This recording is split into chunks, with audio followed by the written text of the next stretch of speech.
Hello everyone and welcome back to another video. So today's video we are going to be focusing on Advent week 2 and this week is peace. But before we do that, just a couple of housekeeping things. The Habakkuk, the rest of the study and how I actually add notes into my Bible, especially when I'm studying a book, that will be up after this video. So when's this video going up? So Saturday? That video should be up Saturday, and then hopefully we'll get back on track on just normal things. I'll give you guys an update on just my proverbs and handwriting and all that stuff next week, and we'll just get back on track a little bit. And if you're following me on TikTok, you already know that I've not been posting daily anymore. I don't know how people do it. I think that's so much more work than long form content, but hopefully we'll get back on track next week with everything. So just to do a quick recap of hope. Hope was the prophet's candle. And actually, I think when I did it last time, I said that the color purple, because it's 3 purple candles, 1 pink, that the hope candle was representing royalty, but I think that's wrong.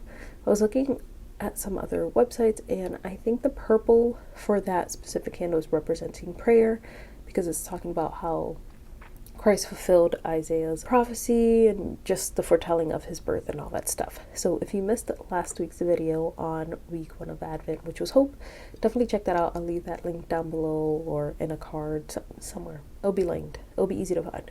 Or you can just go to my channel and check that out. Did the lighting just go down? So that was week 1. For week 2, we are talking about peace. I tried to do a little studying, but I wanted to look at my church notes because there was something. Yes, the second Sunday of Advent, which would have been last Sunday. Wow, that really bothers me, guys. Would have been peace, and that candle is considered the Bethlehem candle. Purple representing penance, and talking about how Mary and Joseph, it's kind of focusing on Mary and Joseph's journey to Bethlehem. And then I was looking at the Hallow app. I've never really used that until I started looking at the stuff, but it said that it recalls that after all the division, destruction, and dispersion of the kingdom in the Old Testament, there might finally be peace on earth. Jesus is coming, and so is his kingdom of peace. So I do have a couple of Bible verses from my pastor's message from last year, but I also added the passage from Luke here, because though it's not talking about I know next week is joy, the shepherd's candle, this one's talking about peace, and the angel's announcements to the shepherds in the field talked about peace. And I know my pastor just preached on peace. I think that is what we're going to focus on. I'm going to open my Bible to Luke 2:8 through 14, and we'll read that first, and then we will read the verses in John that I have here. And I think this is just what we'll do, and then we'll chat about some other notes that I wrote in here. I try to prepare for this, guys, so it wasn't just like, but yeah. Luke 2:8 through 14. It says, "And in the same region there were shepherds out in the field, keeping watch over their flock by night. And an angel of the Lord appeared to them, and the glory of the Lord shone around them, and they were filled with great fear. And the angel said to them, 'Fear not, for behold, I bring you good news of great joy that will be for all people. For unto you is born this day in the city of David a Savior, who is Christ the Lord. And this will be a sign for you, and you will find a baby wrapped in swaddling clothes and lying in a manger.' And suddenly there was with the angel a multitude of the heavenly host praising God and saying, 'Glory to God in the highest, and on earth peace, among those whom he is pleased.'" And I like what it says in the KJV too. It says, "Glory to God in the highest, and on earth peace, goodwill towards men." So the message that the angels were bringing to the shepherds, not just of the birth of the Messiah, but peace that he would be bringing. You know, Jesus talks about the peace that he had that only he could give. And that's what the angels were also alluding to. On earth peace. And the result of peace would be goodwill towards men. Here I put also just to note that the Hebrew word for peace is shalom, and shalom means wholeness, completeness, fullness of peace. And this is only peace that can be found in Christ. And let's read these other verses I have here, and then we'll go into a couple other things. John 10:28. That has nothing to do with peace. Okay, let's go to the next verse. John 14:27 says, "Peace I leave with you, my peace I give to you. Not as the world gives, do I give to you. Let not your hearts be troubled, neither let them be afraid." So even Jesus was saying that there's a peace that he gives that no one else will be able to give. And something I like that my pastor was talking about on Sunday, I can't remember, no, not this Sunday, the Sunday before. He was just saying like the battle for peace begins in our thought life and war is waging in our mind. So if we look at Isaiah 26:3, it says, "You keep him in perfect peace whose mind is stayed on you because he trusts in you." Our mind must stay on God. So I did like that, and just like different verses talking about how we will have peace when our mind is fixed on the truth of God. And peace doesn't mean a perfect life. It's like this inner feeling and comfort knowing that God is with us through everything.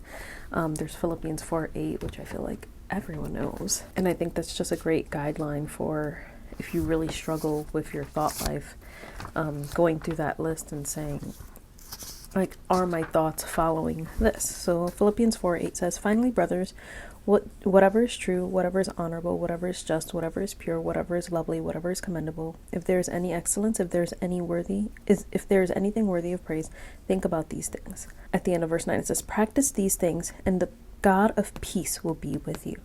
So, like, that's something I try to do too, like, especially when my mind is going crazy, because everything starts in our minds before they become actions. Whatever we're feeding our minds is what's going to feed our hearts, and what comes out of the heart is our character, our conduct, who we truly are.